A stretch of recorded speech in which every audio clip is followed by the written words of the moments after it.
안녕하세요. 회계실무 FAT 1급 8강 만나 뵙는 시간입니다. 이번 시간에는 저와 만난 시간의 마지막 시간이라고 보시고요. 회계실무를 지금 한번 쭉 만나보시면서 결산까지 왔던 게 어떻게 정리가 되는지 한번 점검하는 시간 가져보시고 나서 이제 8강에서 마무리가 이제 들어가는 시간이라고 보시면 되겠어요.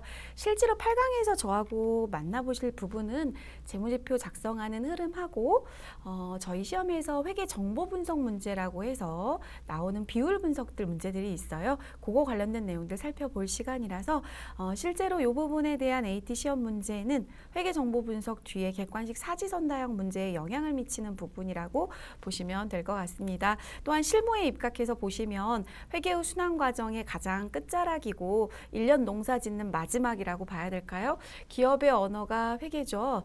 회계로 농사를 지어서 마지막에 보고서를 산출하는 과정이고 그 보고서가 회계 기준에 어긋나지 않게 잘 작성이 돼서 이제 박수 치고 끝나는 시간입니다. 자, 저와 함께 재무제표 작성과 회계 정보 분석 한번 마무리 시간 가져보도록 하겠습니다. 첫 번째로 저희가 함께 만나볼 부분은요. 장부 마감하는 방법들에 대한 흐름이에요. 실제로 과거에 문방구에 가서 이제 사가지고 총계정원장 같은 거 기록을 했던 때는 빨강색 볼펜으로 두 줄 그어서 차기월, 전기월 이렇게 마감을 했었어요. 근데 이제 전산으로 작업들이 대체가 되면서 여러분께서는 더존 스마트이 프로그램으로 장부를 마감하는 방법을 볼 텐데 손으로 하는 것보다 진짜 훨씬 쉽죠. 과거에 제가 손으로 장부를 마감한 적이 있었거든요. 그때 빨간색 볼펜으로 글씨가 좀 안 이쁘면 다시 쓰고, 그리고 장부가 그렇게 양이 많지 않으면 다 다시 쓰고 글씨가 마음에 안 들어서 그랬던 기억이 나요. 그때에 비하면 지금은 훨씬 쉬워진 시간인데 전산으로 이게 흐름이 흘러가다 보니까 여러분 눈에는 종이가 안 보여지고 전산의 흐름이 쭉 읽혀가야 되는 상황이거든요. 그래서 이 부분이 어떻게 보면 어려우실 수도 있어요. 근데 기업 실무에서는 이 부분을 잘 하시는 분들이 실제로 능력을 인정받을 수 있다. 그리고 저희 업무는 시작부터, 즉 거래의 판료소부터 분계부터 시작을 해서 마지막 마무리 작업까지를 여러분 스스로 해낼 수 있다면 어느 기업에 가셔서도 자신감 있게 업무를 해낼 수가 있어요. 자, 그래서 첫 번째로 장부 마감하는 방법을 볼 텐데 손익계산서 계정 마감과 재무상태표 계정 마감을 볼 것이고요. 이를 통해서 재무제표 작성하는 흐름도를 만나볼 거고요. 여러 가지 장부들의 역할들이 있는데 실제로 회계정보 분석 문제에서 장부의 역할을 되게 잘 아시면 문제를 풀기 쉬운 것들이 있고요. AT 시험에서는 회계장부 분석이나 비율 분석 문제가 나올 때요. 문제 지문 자체에서 힌트가 주어져요. 즉 어디 들어가 이렇게 힌트가 써져 있기 때문에 아주 친절한 AT 시험이지 않나 이런 생각이 들어요. 그런데 여러분 시험이니까 이렇게 경로들을 설정해서 회계 초급을 준비하시는 분들한테 쉽게 접근하게 만들어놨는데 기업 실무에 가시면 여러분이 직접 이걸 하셔야 돼요. 제가 최근에 결산을 하면서 일개표, 월개표를 경력이 있음에도 불구하고 모르는 직원들을 만나게 됐어요. 그 이유는 일개표, 월개표보다는 합계잔액시산표를 훨씬 많이 들어가기 때문에 일개표, 월개표의 의미들에 대해서 생각을 안 하고 지내고 있었는데 부가세 정리분계 업무를 하면서 일개표, 월개표를 활용하니까 정말 좋더라. 이런 것들이에요. 그래서 이번 시간 만나보는 부분은 시험에 대한 부분과 AT 시험을 통해서 실무에 입각한 능력을 키우는 시간이라고 보시면 되겠습니다. 자, 먼저 장부 마감 첫 번째 부분인데요. 여러분 장부를 그냥 막 마감해 버리면 안 되고요. 실제로 저희가 1년 동안 작업한 내용이 문제가 없는지 데이터를 체크를 먼저 해보셔야 돼요. 저희가 1월 1일부터 12월 31일까지 회계상 거래를 입력을 하면 분계가 이루어지고 결산 분계까지 마무리하고 나면 모든 분계가 다 이루어졌을 텐데 그때 입력한 데이터 상에 문제가 없는지를 데이터 관리에 데이터 체크란에 가셔가지고 검사 시작을 클릭해서 오류를 검증해 주셔야 돼요. 만약에 그 부분의 오류가 나타난 게 실제로 업무에 문제가 있는 거다 그럼 수정하시게 되는 거죠. 그래서 별 문제가 없다 그러면 오류 없습니다. 그러면 넘어가시면 되겠고요. 두 번째로는 여러분 저희가 시산표를 앞서서 열어보셨어요. 이를테면 결산 강의를 같이 만나보실 때 수정전 시산표 열어보셔서 그 안에서 바드러움도 조회해보시고 단기매매증권도 조회해보시고 그리고 단기 대여금도 조회해 보시고 이런 작업들을 하셨잖아요. 그래서 만나보는 시산표는 차변 합계와 대변 합계가 대차 평균의 원리에 의해서 반드시 일치를 해야 돼요. 만약에 일치하지 않는다면 일치하지 않습니다라는 오류 발생 메시지 창이 떠요. 그러면 그 전표를 찾아가셔서 수정하시면 돼요. 또한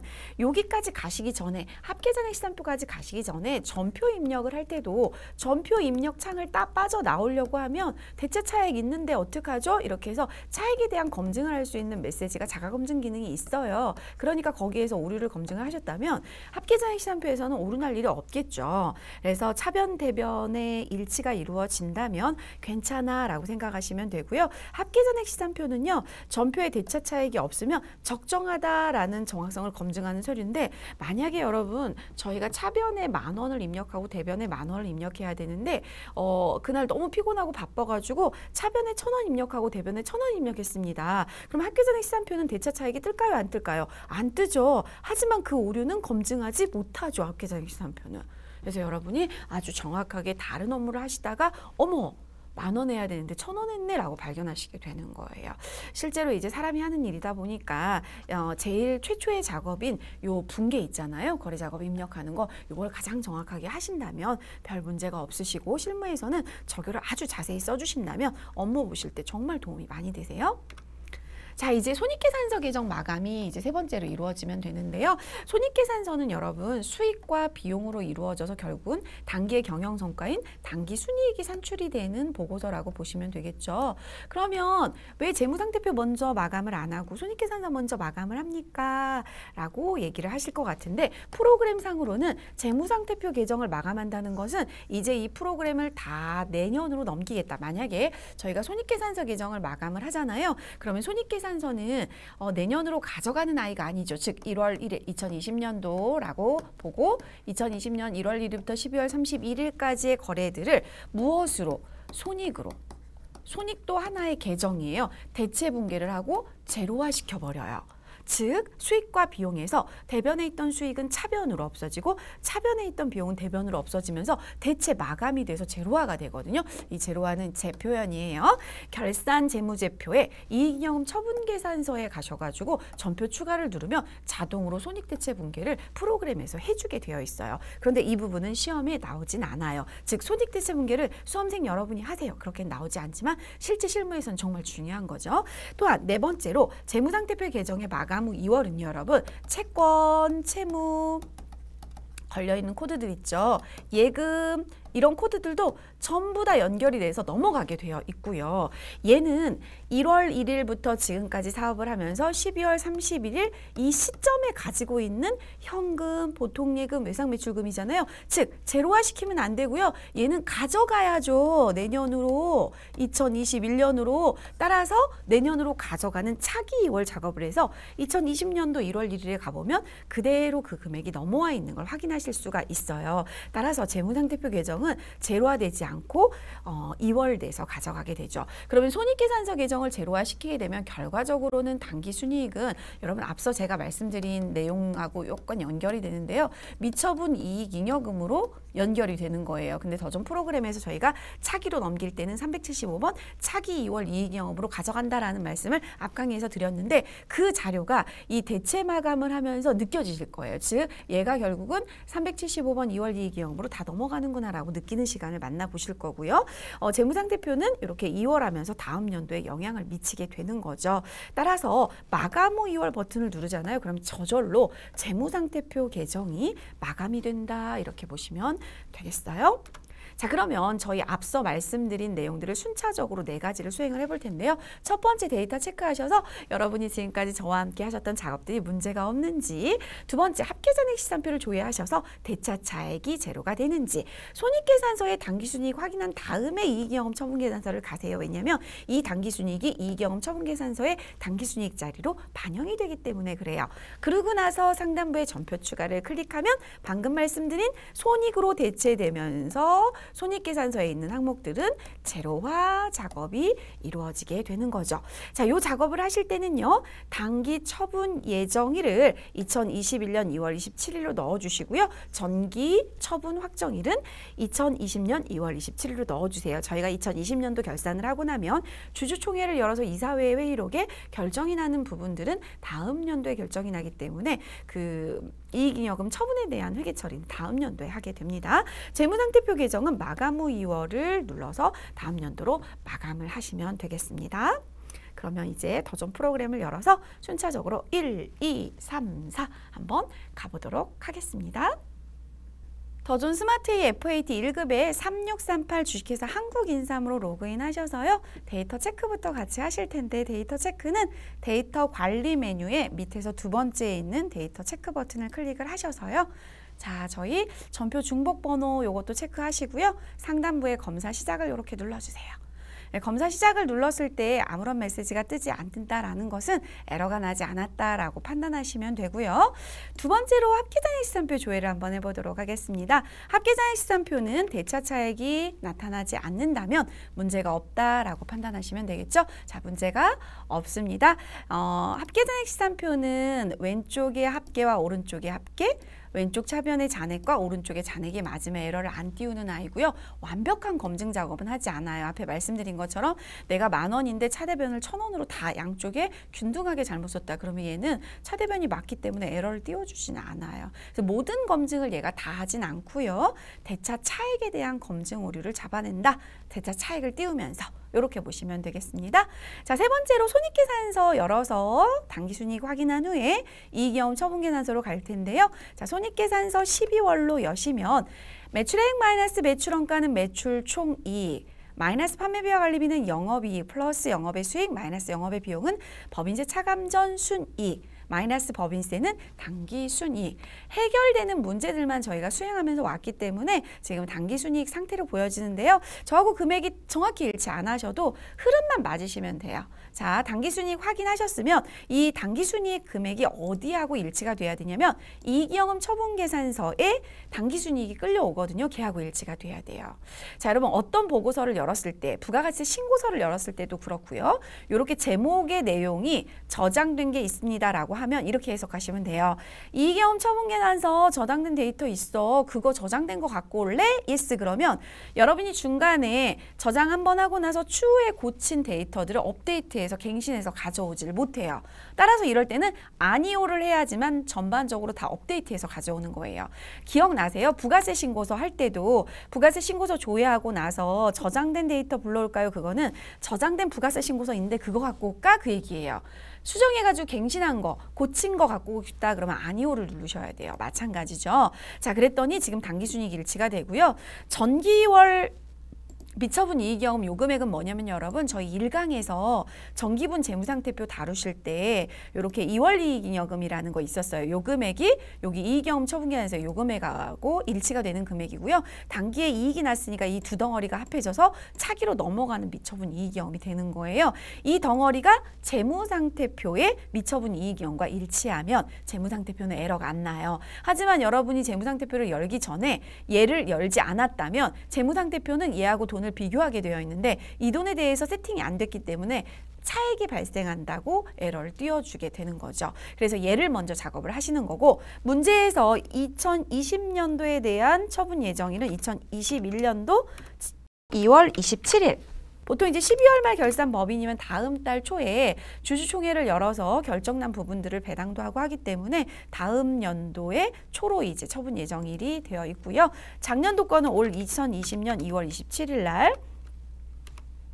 처분을 했다고 합니다. 자, 여기까지 진행을 하시고 나서 전표 추가를 눌러주시는 게 바로 손익계산서의 수익과 비용을 전부 다 제로화시키는 손익대체분계예요. 여러분 만약에요 전표 추가를 눌렀는데 이미 일반 전표에 붕괴가 있다 그러면은 저처럼 이렇게 한번 혹시 누르셨거나 그러면 걔가 있다고 나타나는 거고, 최초에 누르는 경우는 이 메시지가 안 나타나고요. 그냥 일반 전표에 5건 추가되었습니다. 이런 식으로 나타나요. 그래서 계속 추가하시면 계속 덮어쓰기가 된다고 보시고요. 일반 전표 입력에 12월 31일로 갔더니 이렇게 뭔가가 회계 처리들이 생성이 되어 있는데, 여러분 지난 시간에 이 기타의 대손상각비까지 입력하신 게 결산 자료 입력 메뉴에서 자동 결산된 이 결산 붕괴라는 색깔 칠해진 거죠. 여기 상품 매출부터 살펴보시면 이제 잉여금 결손 붕괴라고 되어 있어요. 이 부분이 저희가 방금 이익잉여금 처분 계산서에서 전표 추가해서 넘어온 아이들이에요. 자, 한번 살펴볼게요. 대변에 있던 상품 매출 수익과 이자 수익과 단기매매 증권 평가이익이 차변으로 전부 다 없어졌어요. 자비익까지. 그러면서 대변에 손익이 다 가져갔어요. 차변에 있던 상품 매출 원가부터 기타의 대손상각비까지 비용이 모두 다 대변으로 없어지면서 손익이 다 가져갔어요. 이 손익 한번 쳐다보세요. 얘는 수익이 대체된 손익, 얘는 비용이 대체된 손익. 손익 너도 수익과 비용 때문에 태어난 거니까 너도 제로화 돼버려라 라고 하려면 대변과 차변을 일치시키시면 되죠. 대변 금액이 더 크니까 차변 금액의 차익만큼을 이렇게 자동 붕괴를 얘가 한 거예요. 이게 당기순이익인 거예요, 여러분. 그리고 이 금액이 미처분 이익잉여금이 되는 건데, 당기순이익은 계정 과목이 아니에요. 보고서에 표현하는 단어들이에요. 그러니까 계정 과목인 미처분 이익잉여금으로 넘어간 거다라고 보시면 돼요. 자, 그 다음에 여러분 전년도에 넘어온 2월 이익잉여금이 저희 정기분 재무상태표에서 봤을 때 375번 코드를 쓴다 그랬잖아요. 걔가 375번이 대변의 자본 요소에 남아있단 말이에요. 근데 잉여금 결손 붕괴를 하고 났더니 차변으로 다 없어지고 결국 누가 가져갔어요? 377번 미처분 이익잉여금이 가져갔어요. 얘네 둘이 만나서 결국 막판에는 마지막에는 단어가 좀 세게 나가네요. 강조하려다 보니까 얘가 다 가져가요. 2월 이익잉여금, 왜냐하면 여러분 얘가 다 가져갔기 때문에 저희가 정기분 재무상태표에서 375만 2월 이익잉여금을 377로 안 넣고 375로 넣는 이유가 여기서 규명이 된 거죠. 자, 여기서 여러분 나 이거 다시 하고 싶어요 그러면 결산정리분계 삭제했던 Shift F5를 누르시면 돼요. Shift F5를 누르시면 앞서 하셨던 결산 붕괴와 지금 하셨던 잉여 결손 붕괴가 체크되어 있죠. 나는 결산 붕괴는 그냥 냅두고 잉여 결손 붕괴만 지울 거야 라고 한다면 그냥 두실 결산 붕괴는 체크를 없애셔야죠. 자, 이렇게 하시고 삭제 눌러보겠습니다. 샤라라 다 없어지죠? 누구 남아있어요? 결산 자동 붕괴만 남아있죠. 다시 어떻게 하시면 돼요? 다시 전표 추가하시면 되죠. 자, 이렇게 해서 자유차제로 손익 대체 붕괴까지 마무리하고 그 흐름도를 살펴보셨습니다. 자, 이제 마지막 재무상태표를 들어가시면 12월로 열었을 때 짜라라 여기서 에러가 안 나야 돼요. 여러분 박수. 여기서 에러가 난다는 건 뭐냐면요. 여러분이 특이한 잘못을 안 했는데 재무상태표를 열었을 때 에러가 난다는 것은 잉여금 처분계산서를 열지 않았기 때문에 에러가 난 것일 수 있고요. 시험 문제 백데이터들이 원활하게 다 전기과하고 단기과 딱 맞아서 여러분한테 보여지면 좋겠지만 그 문제 하나를 풀기 위해서 시험 문제가 제시될 때는 간혹 재무상태표에 에러가 날 때가 있는데 그거는 누구랑 비교한 에러냐면 이익잉여금 처분계산서의 데이터들이 완벽하게 요 금액이 어디로 넘어와야 되냐면 재무상태표 자본에 여기로 넘어와야 되는데 그 두 개의 검증 작업을 얘가 스스로 진행하는 거예요. 그래서 혹시 정보 분석 문제나 뭐 재무상태표 조회 문제나 뒤에 가서 저하고 만나실 문제들을 마무리를 다 하는 조회 문제가 있었을 때 재무상태표를 열게 됐는데 비율 분석 문제를 풀다가 재무상태표 에러 나네. 어떡하지? 나 뭐 잘못했나? 아니요. 그냥 가시면 돼요. 문제가 없어요. 하지만 기업 실무에서는 여러분이 하나도 에러가 안 나게 만들어내셔야 되고요. 에러가 났다면 그 원인을 풀어야 되기 때문에 저와 하는 이 수업이 중요하다고 저는 생각을 합니다. 자, 이렇게 해서 저희 데이터 체크, 합계잔액 시산표, 손익계산서, 이익잉여금 처분계산서, 재무상태표까지 수행 내용 4가지 마무리했습니다. 문제없이 수행 4가지를 진행을 하셨습니다. 저하고 이렇게 온라인으로 강의를 들으시니까 의문나는 부분들이 조금씩 있으실 거예요. 네, 그런 부분들은 개인적으로 이제 해결할 수 있는 방법들이 여러 가지가 있을 텐데 영상을 한 번 더 들으신다거나 아니면은 다른 부분들의 기출문제들을 참고하신다거나 이런 부분들을 좀 업그레이드를 좀 해가셨으면 좋겠고요. 앞서 내용이 전부 다 진행이 됐다면 이제 저희는 재무제표를 확정 지으면서 열어가도록 할 텐데 그게 바로 재무제표 작성이에요. 먼저 첫 번째로 손익계산서를 열어보겠습니다. 손익계산서는 일정 기간 동안의 기업의 경영성과 어떻게 됐어 성과가 보여주는 보고서죠. 12월 말로 조회를 해서 당기순이익 앞서 확인하신 것처럼 한 번 더 확인을 해보도록 할 거고요. 재무상태표 개정은요. 지금 마감 후 2월이 된 상태니까 얘도 마무리가 다 됐죠. 자산부채 자본의 현재 상태를 확인하고 기말자본금을 확인을 하는데 이제 기말자본금 같은 경우는 뭐 기말에 최종적으로 나와 있는 부분이고 또한 이제 기말의 자본 즉 당기순이익이 반영된 총 자본 있죠? 이것도 여기서 한번 확인을 해보면 좋을 것 같습니다. 자, 여러분 예제에는 간단하게 이제 매출채권 금액이 얼마인가라고 넣어놨는데요. 손익계산서 먼저 가서 당기순이익 확인하시고요. 재무상태표 가셔가지고 내용을 보실 텐데 이 문제를 풀기 위해서는 매출채권이라고 하는 통합계정에 대한 이해도가 있어야 돼요, 여러분. 매출채권은 누구와 누가 합해진 걸 보고서의 통합계정으로 표시한 거냐면 외상매출금 약어로 쓸게요. 받으러음에 대해서 통합된 내용이에요. 우리가 상품을 매출했는데 그 상품 매출한 대금 자체를 아직 받지 못해서 받을 권리가 생긴 거야 라는 게 매출채권인데 이 통합계정을 설정해 놓은 부분들이 있어요. 그래서 여러분이 제출용 보고서라는 부분들을 조회를 해볼게요. 그러면 파란색 글씨로 되어 있는 아이들이 대부분은 통합계정으로 묶여있는 아이들이라고 판단하시면 돼요. 따라서 이 문제를 푸실 때 아하 나 매출채권 뭔지 알아? 외상매출금 얼마? 받으러옴 얼마? 더 해야지? 이것도 괜찮아요. 하지만 조금 더 세련된 방법은 제출용으로 조회를 해서 통합계정으로 조회되는 아이들을 확인하는 게 훨씬 더 좋은 작업이라고 보여집니다. 자 이제 더전 스마트 A 프로그램 가서 손익계산서와 재무상태표 전체적으로 보시고요. 3월 31일 현재 매출채권을 조회할 텐데요. 저희 시험에서는 객관식 사지선다형으로 문제가 나와요. 그때 중요한 건 뭐냐면 언제 날짜로 조회하는 거야? 언제 거를 물어보는 거야? 이 부분 해석하는 거 별표 5개.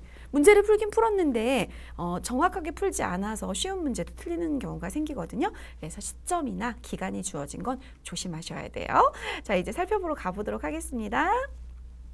주식회사 한국인삼에서 결산 및 재무제표에 보시면 재무상태 보이시죠? 평가 문제에서 3월 31일 현재 매출채권 문제를 물어봤죠, 여러분. 그럼 이 문제를 한번 풀어내실 때는 항상 시점이나 문제 주어진 그 기간을 조심하라 그랬어요. 여기를 습관적으로 12월로 누르시는 분들도 있어요. 그럼 금액이 틀리겠죠. 자, 이렇게 해서 매출채권 금액을 볼 텐데 여러분 상단부에 보시면 이렇게 3가지 탭이 있어요. 과목별, 제출료, 표준료. 과목별은 여러분이 항상 매번 보시는 그 하나의 과목별이고요. 제출용은 여러분 이렇게 파란색 글씨가 통합계정이에요. 그래서 기능모음에 보시면 통합계정 설정되어 있는 게 있어요. 이를테면 저희가 매출채권을 보려고 하니까 저희는 공사미수금은 없는 도소매적 범인이고요. 외상매출금 받으러움이 있으니까 얘네 둘이 합해져가지고 여기 들어온 거예요. 그러면 사지선다형으로 문제가 나오거든요. 1번 동그라미 얼마, 2번 동그라미 얼마 이런 식으로 나오니까 요 금액이 써져 있는 동그라미 번호를 고르면 시험에서는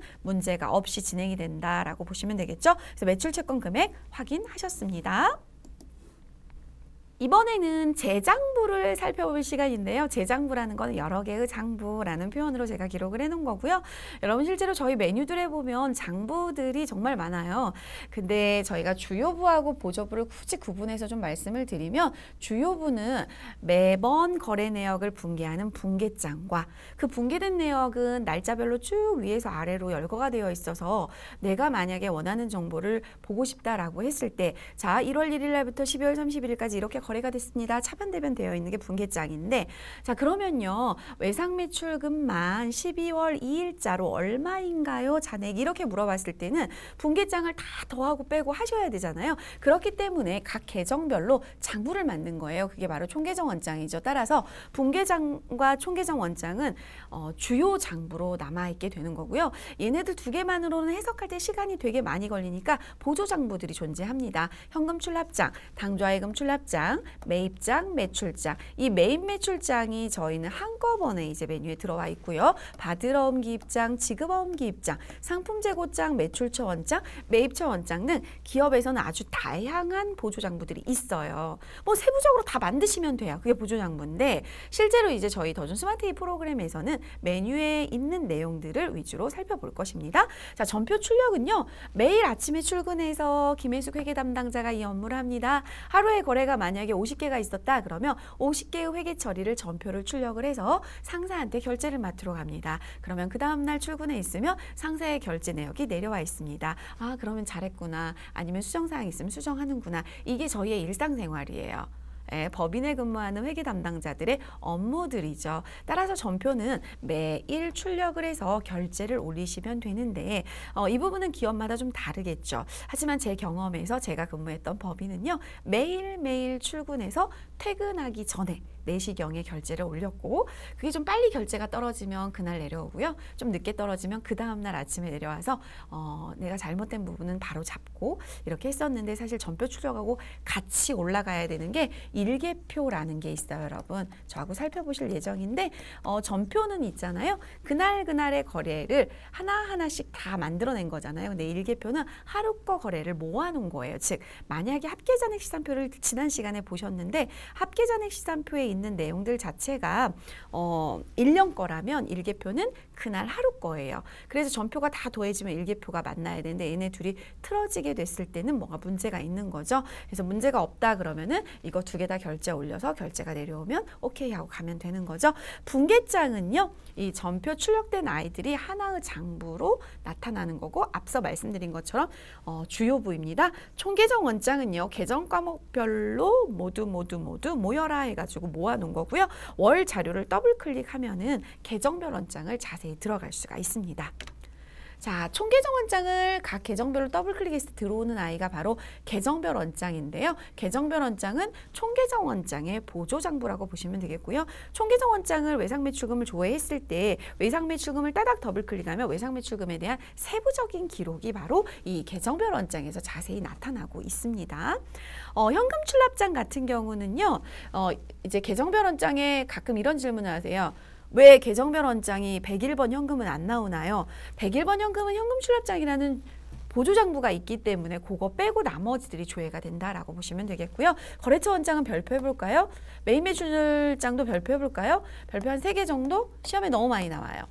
거래처 원장은요. 어떠한 계정 과목에 대해서 저희가 거래처 코드 관리가 됐다면 거래처 코드별로 이걸 다 조회해 볼 수가 있어요. 그래서 여러분이 이제 기업 실무에서 만약에 결산을 하는데 A 거래처, B 거래처, C 거래처 채권 채무를 다 맞춰서 12월 30일 잔액을 맞추려고 하는데 외상매출금 장부에는 100원이라고 되어 있는데 거래처별로 조회를 하니까 80원밖에 없는 거예요. 그럼 어떤 현상이죠? 20원에 대해서는 외상매출금 거래처 코드를 걸지 않은 거예요.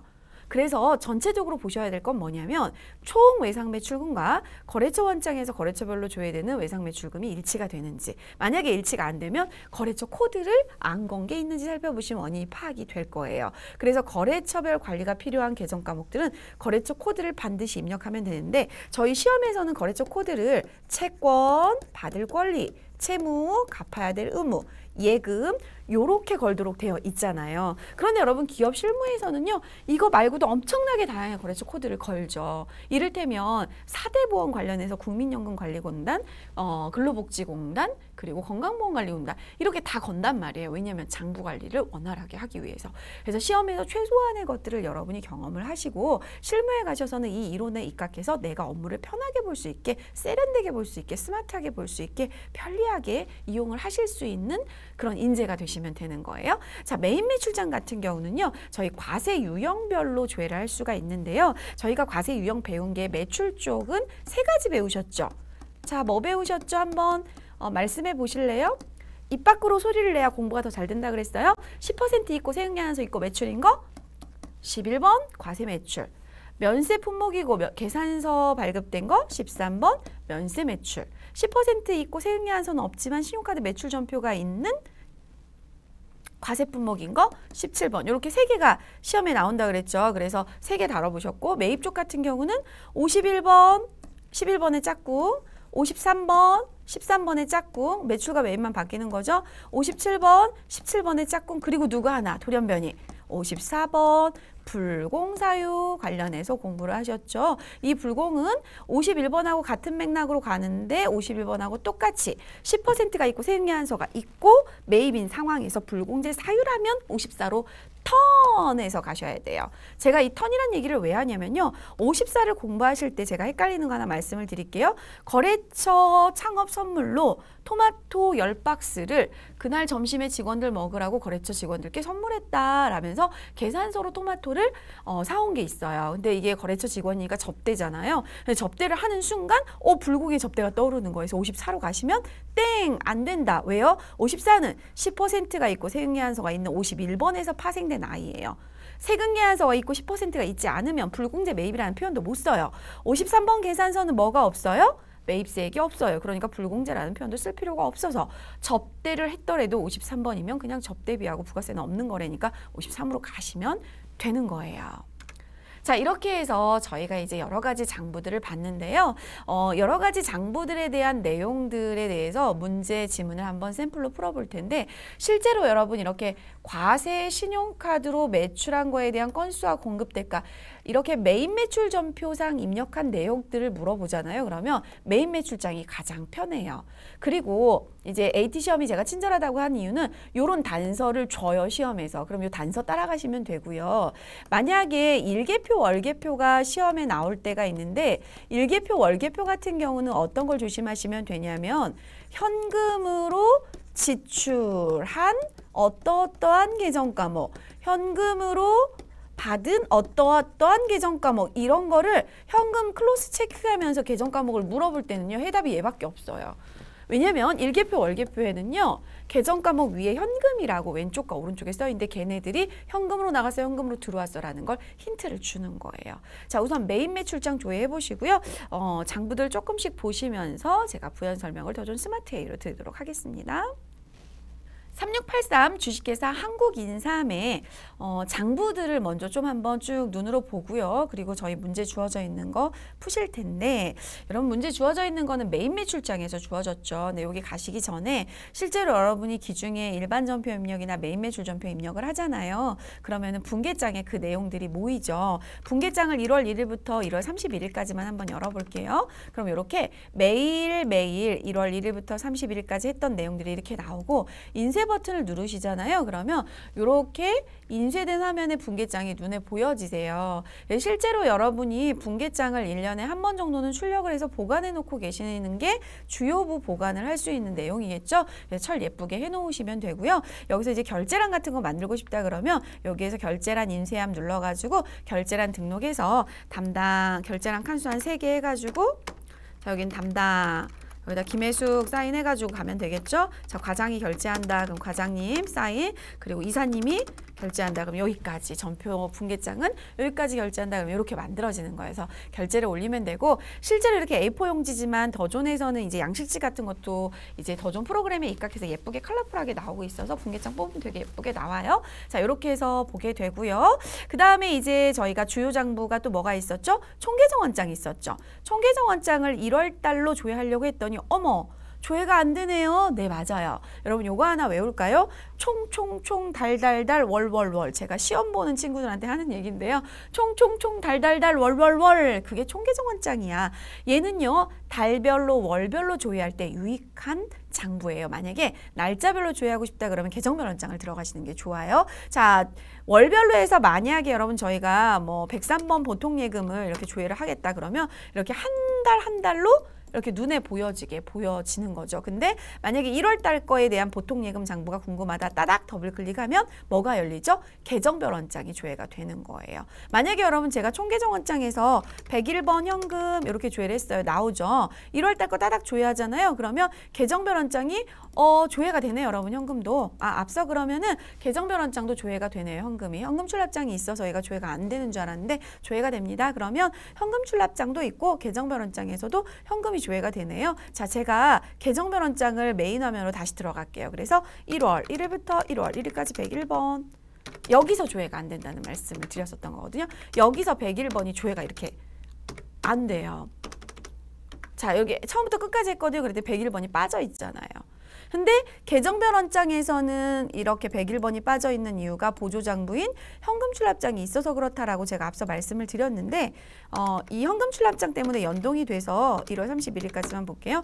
이 현금출납장이 얘하고는 연동이 돼서 1월 달 걸 딱 여니까 여기에 계정별로 현금을 조회할 수 있는 창은 총계정 원장에서는 보조되고 있네요. 자, 이렇게 해서 계정별 원장하고 총계정 원장하고 연동되는 부분 보셨고요. 주요 장부, 분계장 보셨어요. 그 다음에 전표 출력 부분을 보실 텐데, 자, 저 오늘 퇴근해야 되는데 이제 저희가 전표가 그렇게 많지 않을 것 같아서 1월 1일부터 10일까지를 그냥 하루라고 가정을 하고 볼게요. 1월 1일 것도 있네요, 여러분. 1월 1일 거 하루 거만 볼게요. 많으니까. 자, 이렇게. 자, 오늘 사실 1월 1일인데 저희가 바빠서 출근했다라고 가정을 하고 1월 1일에 전표가 이렇게 2건 정도 발생이 됐다라고 하면 요거 체크하시고 인쇄 버튼 누르시잖아요. 그러면 이렇게 전표가 작성이 되고 앞서 말씀드린 것처럼 결제란 역시나 등록을 이렇게 하셔가지고 뭐 담당 또 한번 써볼게요, 제가. 실제로 사실 여러분께서 이거 교육용 프로그램을 가지고 공부를 하실 때는 유익한 게 되게 많아요. 이제 이 전표 출력하는 게 시험에 나오지 않더라도 저희가 실무에서 가장 많이 쓰이는 더존 스마트이 프로그램으로 자격증을 딴다는 자부심을 좀 가지고 이 전표도 이렇게 한번 해보시고 하면 좀 더 결제란 인쇄함을 누르셔야 얘가 나타나요. 좀 더 이제 실무에 가까이 가는 느낌이고 실제로 저도 실무를 하고 있지만 이렇게 교육용 프로그램을 원활하게 잘 다루시는 분들은 실무 와서도 정말 잘하세요. 자, 여기 도장해가지고 쫙 잘라가지고 절반 딱 묶어가지고 두꺼운 도화지 앞뒤로 붙여가지고 아주 예쁘게 해서 전표를 철해 놓으시는 분들 업무 잘하시는 분들 많으세요. 결제 딱 떨어지면 또 보관하시고 그래야 나중에 문제가 생겼을 때 검증 자료를 살펴보게 되는 거죠. 자, 분계장하고 총계정 원장은 살펴보셨고요. 다른 장부들 좀 볼까요? 계정별 원장 보셨고 거래처 원장 이거 중요하다 그랬죠. 시험에 엄청 많이 나오는 거. 1월 1일부터 12월 31일까지 너무 많은가요? 1월 1일부터 1월 31일까지 108번 외상 매출금 한번 해볼게요. 자, 여기 108번 외상 매출금에서 테크노마트를 따닥 더블 클릭하잖아요. 그러니까 잔액에 얘네들이 이렇게 떴어요. 근데 얘 한 거래처를 따닥 더블 클릭하면 걔에 대한 내용이 이렇게 나타나요. 그리고 총괄 잔액 부분은 1월 1일부터 1월 31일까지 108번 하겠다. 아코 108번만 너무 많이 하면 안 되니까 이렇게 하면 이렇게 오른쪽에 또 창이 보여져요. 그리고 얘를 따닥 더블 클릭 한번 해보시면 총괄 내용으로 들어가서 아주 자세한 내용을 볼 수가 있고요. 이걸 따닥 더블 클릭하면 하단의 전표를 수정하실 수가 있어서 여기서 401번을 뭐 404번으로 바꾸겠다 이렇게 바뀌어져요, 여러분. 이렇게 수정하실 수 있는 거죠. 다시 돌려 놓으시고요. 401번으로. 자, 요렇게. 그리고 저희가 또 메인 매출장 한번 만나보셔야 되겠죠. 메인 매출장 가셔가지고 1월 1일부터 1월 31일까지 매출에 대해서 전체를 이렇게 누르잖아요, 여러분. 그러면 메인 매출장에 있는 전체 자료가 나오는 거고 나 매출만 볼 거야. 그럼 매출을 누르시면 이렇게 매출만 나오는 거고요. 메인만 볼 거야. 그럼 메인만 이렇게 누르시면 되는데 거래가 많지 않아서 만약에 매출 쪽에 11번 과세 매출만 볼 거야. 요게 이제 시험에 등장하는 부분들이 조금 디테일하게 세부적으로 나타날 수 있어요. 그러면 과세 매출 누르셔가지고 이렇게 보시면 걔만 나타나고. 자, 저희 이제 문제를 풀어볼게요. 저희 메인 매출장 왔는데 문제가 이거였었죠. 1월 달부터 3월 달까지 즉 1기 예정이니까 여기를 1월 1일부터 3월 31일까지 세팅을 하시고 신용카드 과세 매출로 발생된 매출건이니까 여기는 매출이 맞고요. 그리고 신용카드 과세라는 건 뭐냐면 신용카드로 매출을 일으켰는데 10%가 있다는 거죠. 따라서 17번 카드 과세 매출 하시면 되겠고요. 자, 나왔죠. 그럼 여기에서 물어본 게 뭐였냐면 매출 건수가 어떻게 되니? 그러면 저희가 1월부터 3월 것까지는 매출 건수 2개고요. 공급대가는 공급가액과 부가세가 합해진 요거니까 요 금액이 공급대가가 되겠어요 라고 말씀을 하시면 되겠고 그거를 이제 객관식 사지선다형으로 내니까 두 매에 473만 원이 검색되는 걸 동그라미로 답을 하시면 되겠죠. 이렇게 해서 지금 메인 매출장까지 마무리를 해봤습니다. 장부가 워낙 많아서 여러분이 이제 조회할 때 혼란스러우실 수 있는데 잘 하시면 될 것 같고요. 여러분 저희가 앞전 문제 풀 때 문제 쭉 이제 합계자익시장표부터 쭉 갈 때 재무상태표 마무리 갔었잖아요. 이제 저희 수행 문제에서는 재무상태표까지 조회하고 사실 제가 마감의결을 했어야 되는데 지금 이 문제 보면서 생각이 났어요. 마감의결 할게요. 앞전 문제 푸시면서 마지막에 만약에 마감의결까지 진행을 하게 되면 평가 문제 저희가 앞서 재무상태표까지 가서 이익여금 처분계산서하고 막 비교하면서 이 부분 마감 의혹을 제가 안 했어요. 지금 한번 수행을 해볼게요. 지금 수행을 하면 오른쪽 상단에 마감 눌러주시면 돼요. 그럼 이제 재무상태표에 있는 자산부채 자본 수익 비용이 재무상태표에 있는 자산부채 자본이고 수익비용은 0으로 대체가 다 됐죠. 자산부채 자본이 마감 의결이 돼요. 근데 이거 구경하고 싶으시죠? 어떻게 넘어갔는지. 여기를 클릭해서 8기를 클릭해서 9기로 바꾸신 다음에 2021년도로 바꾸고 싶은데 저희 교육용 프로그램은 2개 년도 기수를 지원하고 있어서 내년으로 못 넘어가는데 제가 말씀만 드릴게요. 여기 9기로 바뀌고 2021년으로 바꾸잖아요. 그러면 2021년도에 여기 정기분 재무상태표부터 거래처별 초기 2월에 가면 내용이 쫘라락 다 들어와 있어요. 완벽하게 들어와 있습니다. 자, 이렇게 해서 저희가 앞전 문제들에서 마감 후 2월 놓친 거 지금 제가 마무리했고요.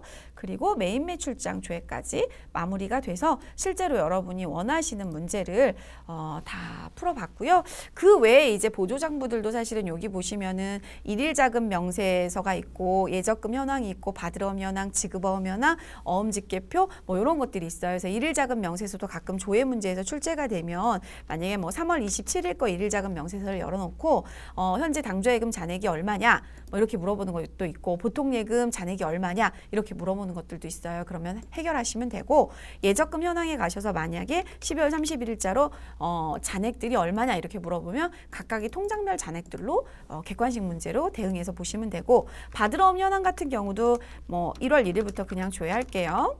뭐 이렇게 쭉 1월 31일까지만 할까요? 자료가 없네요. 그러면 12월 31일까지. 그러니까 이런 식으로 조회 문제들이 나오면 이런 걸 보고 보관되어 있는 게 얼마고 금액이 어떻고 거래처 누구고 어음 번호 어떻게 되고 이런 걸 해석하시는 문제들이거든요. 지급의 어음 현황도 마찬가지로 2020년 1월 1일부터 2020년 12월 31일까지다 그러면 실제로 기출문제를 다양하게 풀어보시면 이런 것들을 조회만 잘하면 객관식 사지선다형 문제에 답이 있으니까 골라잡기 하시는 문제라서 그렇게 어렵지 않으세요. 자, 그리고 저희가 어음 집계표도 열어보시면 이제 어음을 발급하실 때는 어음을 수령하시고 어음을 등록하신 다음에 발행을 하시잖아요. 그러다 보니까 지급어음 수불관리라고 해서 2가지 어음에 대해서 수령을 해서 2가지 어음 전부 다 발행을 했네 이런 것들 정보를 볼 수가 있는 게 바로 어음 집계표고요. 그리고 통장 거래 내역 이런 부분들은 뭐 그렇게 시험에 중시돼서 나오는 것 같진 않고요. 그래서 기본적인 거 장부들은 거의 다 저하고 지금 만나서 조회를 다 해보신 것 같습니다. 이렇게 해서 제 장부 조회와 관련된 문제는 어디에서 출제가 되더라도 시험 문제 제목에 있는 거 보시면서 쫓아가시게 하시면 되겠습니다. 자, 이제는 회계 정보 분석 부분을 살펴보실 거예요. 회계 정보 분석 문제는 1년에 6차례 정도 저희가 시험이 이제 진행이 될 때 한두 차례 정도 분석 문제가 나와요. 그런데 이 분석 문제에는 보시다시피 이 지표를 구하는 공식이 있는데 이거 다 외워야 되나요? 아니요. 친절한 AT 시험은요. 공식을 여러분께 제시를 해줘요. 단 그 공식에 있는 회계상 지표들을 조회를 할 수 있는지 조회를 해서 공식이 대입해서 비율 분석을 할 수 있는지를 물어봐요. 할 수 있는 능력을 물어보는 시험이에요. I can 회계 정보 분석할 수 있다. 그래서 이 정보 분석 문제를 보실 때는 너무 스트레스 받지 마시고요. 실제로 정보 분석 문제가 나올 때 이 유동자산, 유동부채, 당좌자산, 유동부채, 부채 총계, 자기자본, 그리고 자기자본, 자산총계 이걸 해석하셔갖고 조회를 하시기만 하시면 돼요. 최근에도 제가 업무를 볼 때 어떤 신용평가라든지 은행의 대출 관련돼서 뭔가 자료들을 받으시거나 중소기업 확인이나 뭐 이런 걸 받으실 때 기업에서 이러한 비율 분석 자료들을 원하는 데들이 있어요. 그러면 여러분께서 그 비율 분석 자료를 직접 해야 되는 사람이라면 이 시험을 보고 비율 분석을 만약에 조금이라도 공부를 했다면 그게 그렇게 어렵지 않고요. 저희 더존 스마트 A 프로그램 실무 프로그램에는 이 비율 분석하는 게 나와 있어요. 아주 그림 예쁘게. 그래서 여러분이 직접 손으로 계산한 거 하고요. 더 좋은 스마트 이 프로그램에서 실무에서 이 비율 분석한 부분들을 조회하신 거하고 똑같이 일치가 되거든요. 그래서 이 공부하시고 실무 프로그램 치시게 되면은 아, 이게 그거였구나라는 하트, 웃음표가 막 그려져요. 자, 볼게요. 회계정보 분석은 기업이 공시하는 재무제표의 회계정보를 분석해서 기업의 정보 이용자, 대출해주는 은행이 될 수도 있고요. 국가기관이 될 수도 있고요. 신용기관이 될 수도 있고요. 정보 이용자가 합리적인 의사결정에 유용한 정보를 제공하도록 하는 것을 말한다. 회계정보 분석 자료는 투자자의 투자 의사결정이라든지 신용평가자의 신용 의사결정의 위험과 수익을 측정하는 지표가 돼요. 첫 번째로 재무상태표 관련된 지표 볼 텐데 여러분 저희 재무상태표는 자산부채 자본으로 이루어졌죠. 자, 유동비율 보도록 할게요. 유동자산을 유동부채로 나눠서 곱하기 100을 하게 되면요. 기업이 보유하는 지급 능력, 신용 능력을 판단하는 비율이 되고요. 높을수록 재무 유동성, 여러분 유동성은요. 현금의 혈액이라고 보시면 돼요. 왜 아이들이 막 갓 태어나거나 아이들이 운동했을 때 그 심장에 귀를 갖다 대 보시면요. 얼굴 빨개가지고 그 뛰는 소리가요. 되게 막 엄청 빠르게 뛰어요. 맥박 자체가. 되게 건강한 거죠. 근데 만약에 여러분 이제 이렇게 건강하지 않은 상태의 혈액 흐름이다 그러면 사실 되게 느리게 뛰는 거죠. 그게 바로 유동비율 진단하는 거예요.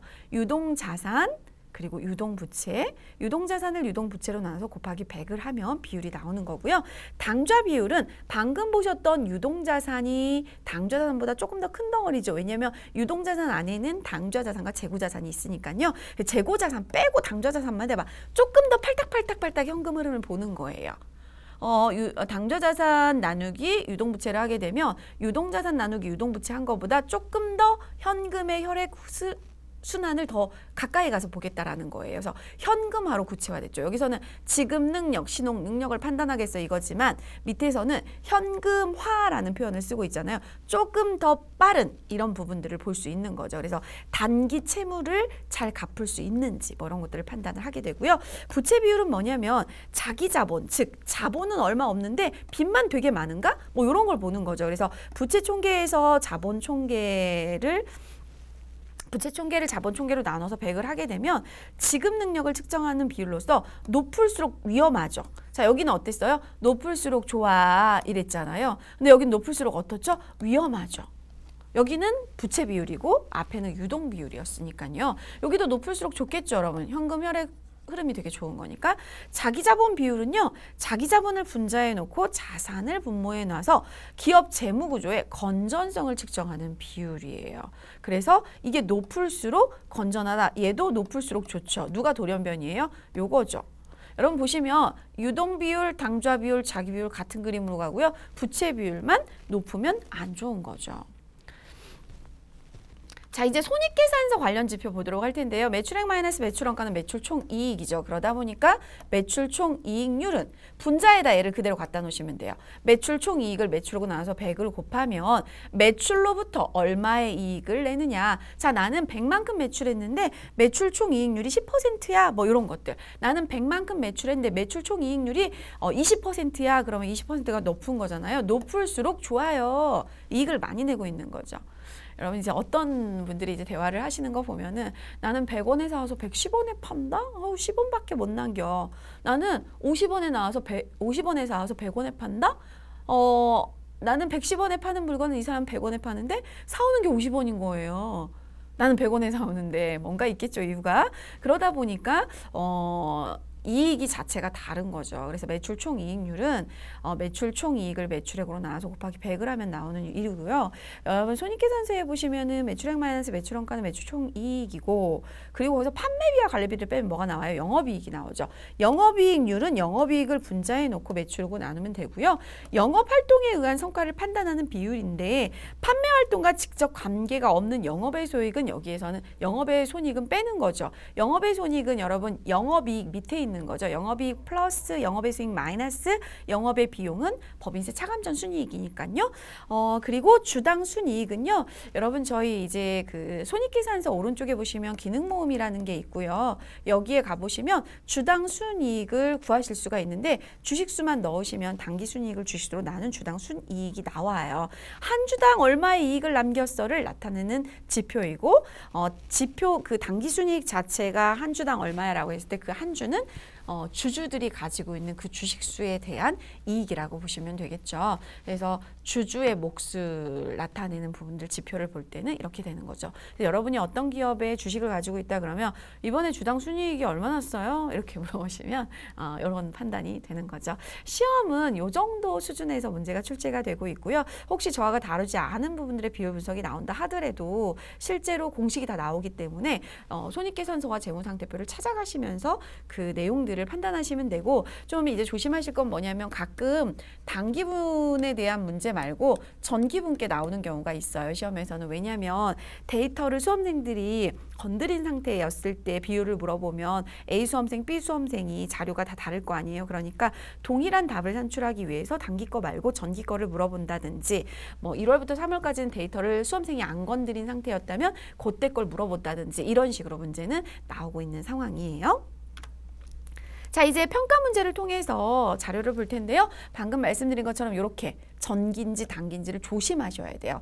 전기의 유동 비율을 구하라고 했으니까 재무상태표를 조회를 해보면 저희 재무상태표는 회계 기준상 기간별 비교 가능성의 원칙에 의해서 전기와 단기를 비교하게 되어 있죠. 전기를 물어보고 단기를 물어본 게 어디를 해석하는지에 따라 답이 달라질 거기 때문에 조심하셔야 되고요.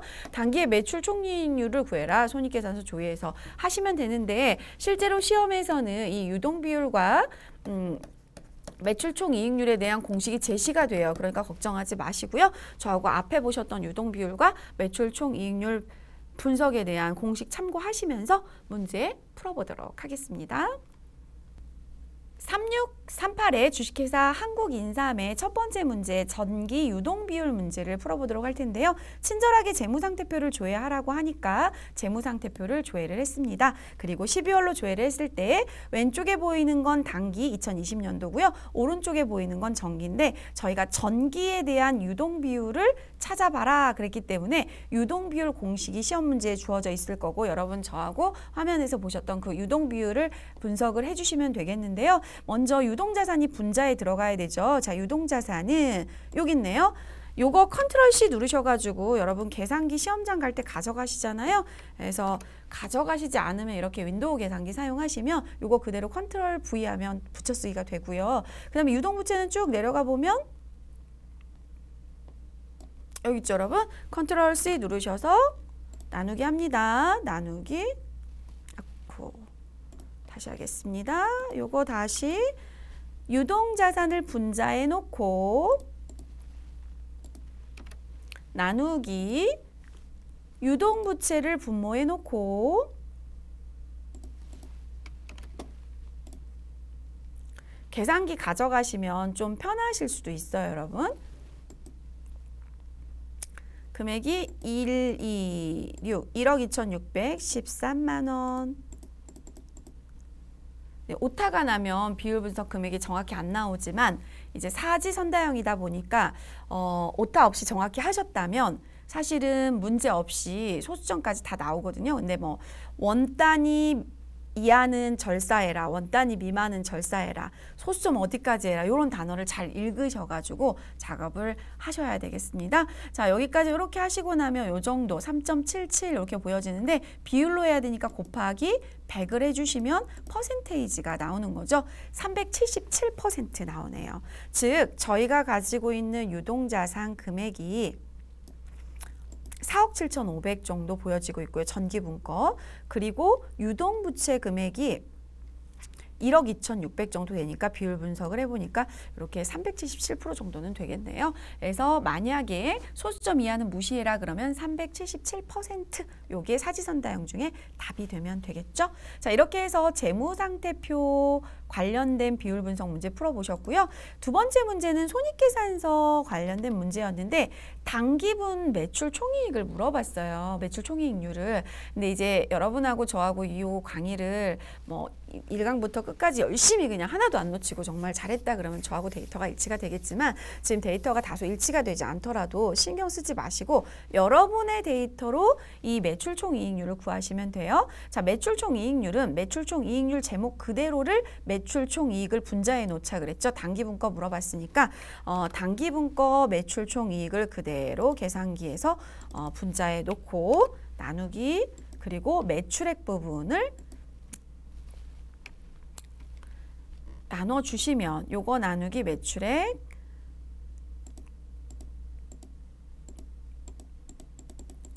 8억 4,252만 원이죠. 이렇게 하고 나면 0.5967 이렇게 나오는데 여기에 곱하기 100을 하시면 비율로 표현이 되죠. 따라서 뭐 59% 이런 식으로 아니면 소수점 이하 첫째 자리까지 하세요. 그러면 59.6% 절사하세요. 반올림하세요. 근데 이 수학적인 어떤 산수적인 해석 때문에 오답이 나면 안 되니까 그것 때문에 복잡하게 문제를 해석하는 건 안 나와요. 그러니까 여러분이 보시고 아주 정확하게 답을 산출해내신 것만 보시면 이 뒤에 거 가지고 고민하실 필요는 없겠어요. 보통 이제 그 가로 열고 표현되어 있는 소수점 이하 단서나 원 단위 단서들을 잘 보시고 판단을 하시면 되겠습니다. 자, 이렇게 해서 문제에 주어져 있는 분석 두 가지를 마무리를 해봤어요. 나머지 비율 분석 문제들은 여러분께서 시간이 되실 때 하나의 샘플 예제를 가지고 하나씩 만들어 가시면 되겠어요. 자, 그러면 여러분 저희가 실습 이게 마지막 문제를 풀어보신 건데요. 회계 쪽 파트에 FAT 1급은 이렇게 기초정보관리 문제하고요. 전표 입력의 일반 전표와 메인 매출 전표 유형 7개, 그리고 고정자산 등록 부분과 결산 부분, 그리고 부가가치세 신고서가 이제 메인 매출 전표와 연동되는 부분들, 그리고 부가세 부속 서류와 여러 가지 장부들과 금융 자금 관리라든지 이런 데이터들을 조회해 가시면서 문제 푸는 거, 반드시 한 문제가 나오는 전자세인계에서 발행 및 내역 관리 문제까지 해서 1강부터 8강까지 마무리해 봤습니다. 8강 마무리하셨는데요. 여기까지 오시느라고 고생 많으셨습니다. 8강은 이제 저희 강의 끝자락이고요. 여러분하고 저하고 만나본 내용은 재무제표 작성으로 마무리가 됐는데 첫 번째 데이터 체크하시고 합계산액 시산표에 가셔서 대차차익 뜨는지 확인하셨고 손익계산서 살펴보셔서 당기순이익을 확인을 하셨고요. 이 당기순이익이 이익영업 처분계산서에 가서 전기월 미처분 이익영업하고 만나서 차기월 미처분 이익영업이 됐죠. 여기서 전표 추가를 하면 어떤 대체분계가 됐었죠? 손익계산서에 수익과 비용이 손익으로 대체분계가 되면서 제로화되는 현상이 나타났었죠. 그리고 재무상태표의 자본 쪽 항목에 가셔서 이익잉여금 쪽을 좀 확인하셔서 이익잉여금 처분계산서의 내용에 차기월 이익잉여금과 확인이 됐었고요. 그리고 나서 이제 마감 후 2월을 하면 재무상태표 개정이 내년으로 넘어갔는데요.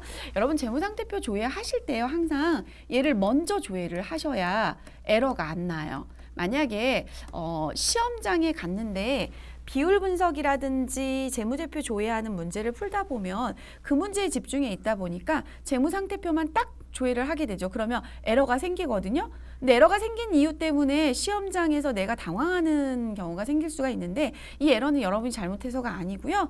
미처분 이익잉여금과 관련된 이익잉여금 처분계산서를 읽어서 여기 금액하고 여기 자본의 이익잉여금 금액하고 얘가 스스로 자가점검을 하게 되어 있어요. 그래서 얘를 열지 않으면 손익계산서의 당기순이익이 반영이 안 되고 그 반영이 안 된 내용들이 얘하고 안 만나기 때문에 금액이 안 맞기 때문에 나타나는 거예요. 그래서 항상 이익잉여금 처분계산서를 먼저 열면 얘는 에러가 안 난다라고 알고 계시면 되고 시험장에서 뭐 분석 문제를 푸시거나 조회 문제를 푸실 때 재무상태표에서 에러 떴다고 해서 생각하실 거 하나도 없어요. 그냥 가시면 되는 거예요. 저희는 이렇게 순차적으로 작업을 하기 때문에 재무상태표가 에러가 안 나지만 시험장에서는 백데이터를 그것만 딱 재무상태표만 열어볼 때는 에러가 날 수 있어요. 자, 회계정보 분석 문제는 재무상태표와 손익계산서 지표가 있는데 재무상태표 지표는 유동비율, 당좌 비율, 부채 비율, 자기자본 비율, 그리고 손익계산서 여기 자기자본 비율이에요. 자기자본 비율. 손익계산서와 관련된 지표는 매출 총이익률, 영업이익률, 주당 순이익률 이렇게 만나보셨어요. 자, 제가 제일 좋아하는 고사성어가 여기에서 나왔네요. 여러분 박수. 고생 많으셨습니다. 제가 박수 쳐드리겠습니다. 여기까지 오신 여러분께서는 그래도 회계를 해보겠다고 저와 함께 이렇게 오신 거고요. 회계는요, 초기에 진입하는 게 중요해요. 막 재밌게 공부할 수 없는 학문일지는 모르겠지만 초기에 첫 단추를 즉 FAT 수준의 공부를 되게 잘 하시게 되잖아요. 첫 단추를 잘 깨면 마지막 단추인 TAT 1급까지 가시고 그리고 취업을 하셔서 실무까지 가시는데 전부 다 연결고리가 하나씩 하나씩 채워지세요. FAT는 물론 초급의 시험 문제이긴 하지만 이 시험 문제들에 대한 기본 실무 툴을 이해하지 못하고는 퍼즐 조각이 맞춰지지 않아요. 한 단계 한 단계 밟아갈 때 그런 의미에서 FAT 1급은 정말 중요한 자격증이라고 저는 생각이 돼요. 여러분 마부작침 고사성어는 제가 앞서서도 운동군 얘기할 때 말씀을 드린 것 같은데 도끼를 갈아서 바늘을 만든다는 고사성어고요. 어려운 일이라도 꾸준히 노력하면 이룰 수 있다는 건데 여러분 도끼를 갈면 갈고 갈면 바늘이 돼요? 되죠. 근데 누가 미련하게 그 도끼를 갈아서 바늘을 만들어요? 이렇게 말씀하실 수 있잖아요. 이 의미는 노력을 하면 된다라는 거죠. 그래서 하고자 하는 것이 있다면 절대로 중도에 포기만 안 하시면 돼요. 그래서 여러분 어제의 나와 오늘의 나가 어제 요만 했는데 오늘 요만큼 성장했어요. 그럼 요만큼 지금 나아간 것 자체가 저희한테는 칭찬받을 일이에요. 그래서 어제의 나와 오늘의 나가 아주 조금이라도 1%라도 성장했다면 그걸로 스스로 칭찬을 하시고 가시면 되는 거예요. FAT 회계실무 1급 자격증을 통해서 저와 함께 8강의 정도 실무에 입각한 강의들을 만나보셨고요. 이 강의를 통해서 FAT 1급 자격증 취득에도 발빠르게 다가갔을 거라고 저는 생각을 합니다. 여러분 강의만 듣지 마시고요. FAT 1급 자격증 접수 기간 놓치지 마시고 꼭 접수하셔서 자격증 내 손 안에 가지고 오시기 바랍니다. 준비된 자에게 기회가 주어집니다. 여러분 시험 한 번에 합격 못하면요 2번에 하시면 돼요. 2번에 합격 못하면요 3번에 하시면 돼요. 한 3번까지는 도전하실 만해요. 환경이나 상황이 바쁘시고 다르니까.